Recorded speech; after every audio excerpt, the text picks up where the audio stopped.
یونان، کشور اولین ها، کشور المپیک و زیتون و یکی از قدیمی ترین تمدن های اولیه دنیا که روزی تقریبا به تمام اروپا و نصف جهان حکومت می کرده و از این کشور به عنوان نقطه آغاز تمدن غرب و سازنده دموکراسی هم یاد میشه و برای سالها به سه قاره اروپا، آفریقا و آسیا حکومت کرد و موجب شد که امروزه کلمات یونانی در بیش از 110 زبون زنده دنیا استفاده بشه.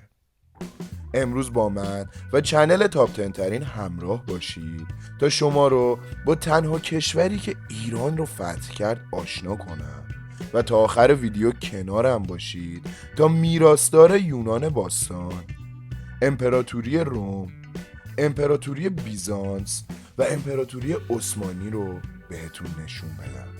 پس با من همراه باشید.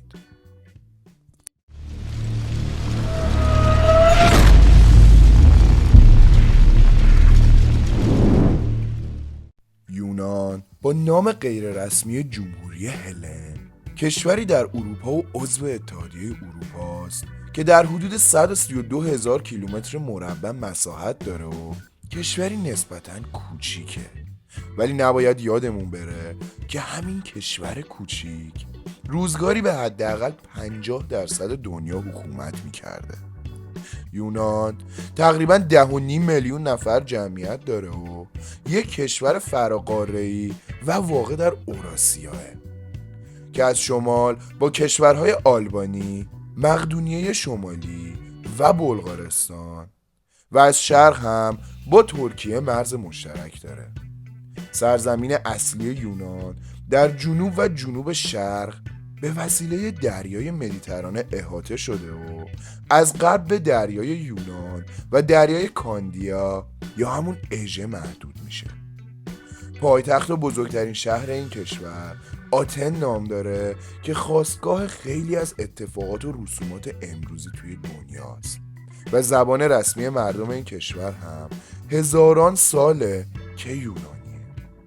این کشور دارای تاریخی بسیار طولانی و درخشان در عرصه جهانیه و ازش به عنوان مهد فرهنگ غرب هم یاد میشه، چون زادبوم دموکراسی، فلسفه غرب، بازی‌های المپیک، علوم سیاسی، تاریخ نگاری، اصول ریاضیات، تئاتر و نمایشنامه نویسی بوده و بعد از ایران تنها کشوری در کل تاریخ بوده که به تمام خاورمیانه حکومت کرده.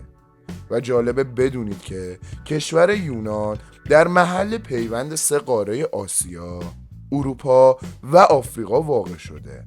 یونان از هزاران سال پیش زادگاه خدایان باستانی هم بوده که اعتقاد داشتن خونه این خدایان رشته کوههای اولیمپوس بوده و روی بلندترین قله اون محل زندگی خدای خدایان یعنی زئوس بوده.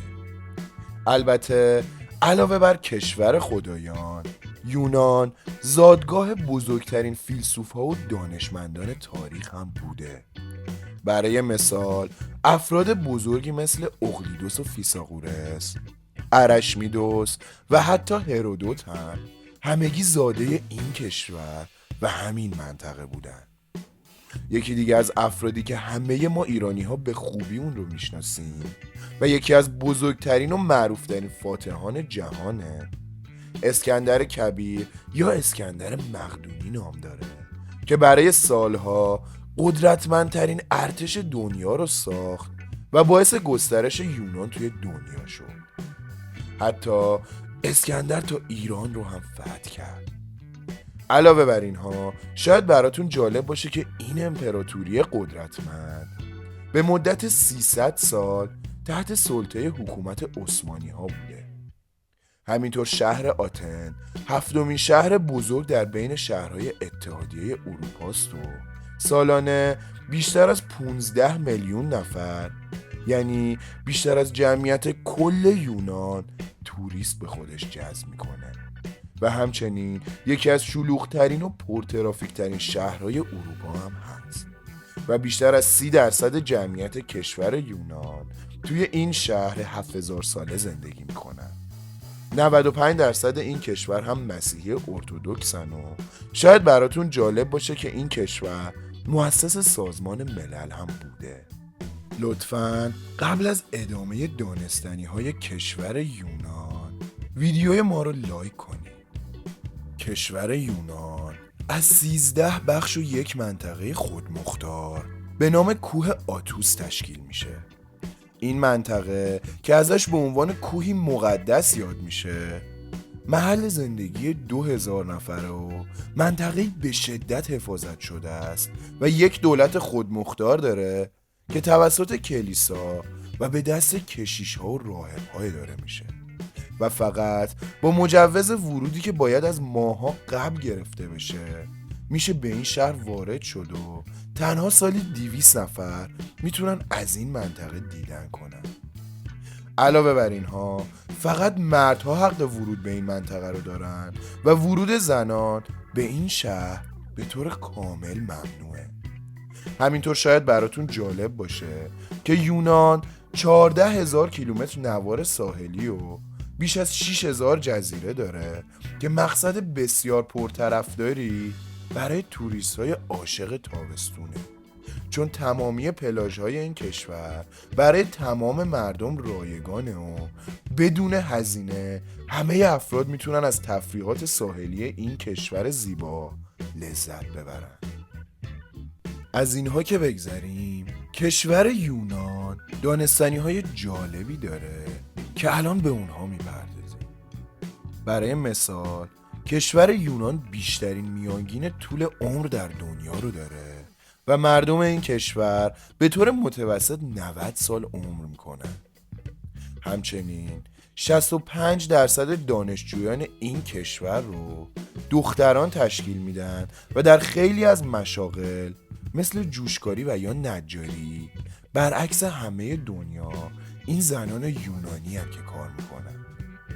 همینطور یونان کمترین میزان طلاق در دنیا رو داره و در عین حال بیشترین میزان سقط جنین در جهان رو به خودش اختصاص داده و 7مین کشور در لیست بیشترین مصرف سیگار در دنیا هم هست و نزدیک به 70% یونانی ها سیگاری هست.